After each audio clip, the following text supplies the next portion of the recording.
मैं जो ऐसा जानती, प्रीत किए दुख होए, नगर ढंढेरा पीटती, प्रीत न करियो कोई। दोस्तों, आज मैं जो आपको कहानी सुनाने वाला हूँ एक प्रेम कहानी है, जिस कहानी का नाम है पंछी का संदेश। बहुत ही अद्भुत कहानी है। आप सुनोगे आपको भी बहुत इंटरेस्ट लगेगा और बहुत ही मज़ा आएगा। और अगर दोस्तों आप मेरे चैनल में नए हैं तो कृपा करके मेरे चैनल को सब्सक्राइब कर लीजिए और लाइक कर लीजिए। मित्रों, तो ये कहानी है, बहुत समय पहले की बात है। एक बहुत ही गरीब किसान हुआ करता था। उसकी एक सुंदर बेटी थी जिसका नाम मधुरिमा था। वो हर कार्य में पूर्ण कुशल थी। किसान को अपनी बेटी पर बहुत ही गर्व था। एक बार उनके गांव में एक व्यापारी आया और उसने जैसे ही मधुरिमा को देखा अपनी सुध-बुध ही खो बैठा। एक बार वो जो उस गांव में आया फिर अपने देश ना लौटा। वो तो बस मधुरिमा का प्रेम पाना चाहता था। उसे मधुरिमा की सुंदर आंखों में ही अपने जीवन का सार दिखाई दे रहा था। मधुरिमा की नाजुक नाजुक कलाइयों को अपने गले का हार बनाना चाहता था।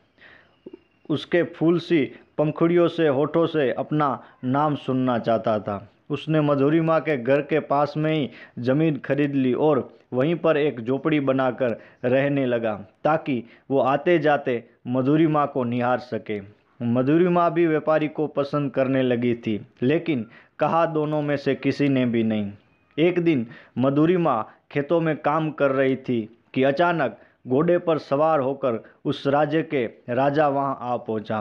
वो मधुरिमा पर मोहित हो बैठा। उसने प्यास का बहाना करके मधुरिमा से पानी मांगा।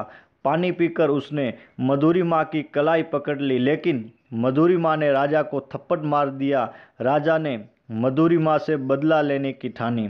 कुछ समय बाद मधुरिमा और व्यापारी में प्रेम हो गया। दोनों ने साथ मिलकर एक पीपल का पेड़ लगाया और नदी से पानी भरकर उसे सींचने लगे। पेड़ धीरे धीरे घना और छायेदार होने लगा, लेकिन होनी को कुछ और ही मंजूर था। ये बात राजा के गुप्तचर ने राजा तक पहुंचा दी कि मधुरिमा तो व्यापारी से प्रेम करती है। और राजा की मन की प्रतिशोध की ज्वाला जाग उठी। उसने एक रात अपने सैनिकों द्वारा व्यापारी की हत्या करवा दी, नदी में फेंकवा दिया। मगर व्यापारी बच गया, लेकिन पत्थर से सिर टकराने से उसकी याददाश्त चली गई। अब राजा के रास्ते का कांटा साफ हो चुका था। उसने मधुरिमा से प्रणय निवेदन किया, लेकिन व्यापारी के जाने के बाद मधुरिमा तो जैसे पागल ही हो गई।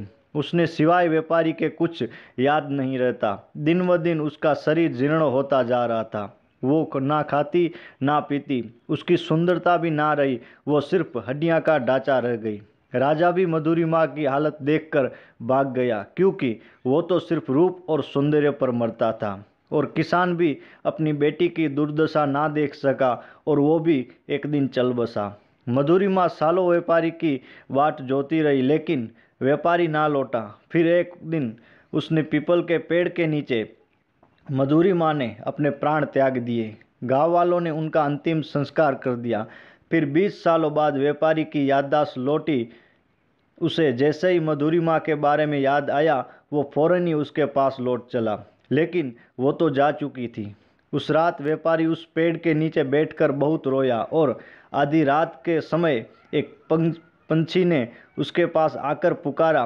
व्यापारी ने अपनी हथेली पर उसे बिठाकर बहुत सी बातें की और सुबह वो व्यापारी उस पेड़ के नीचे गांव वालों को मरा हुआ मिला। शायद उस पंछी का यही संदेश था कि तुम मधुरिमा के पास लौट जाओ। और कुछ दिनों बाद उसी पेड़ पर दो पंछी सभी को चहचहाते किलकिलाते हुए दिखे।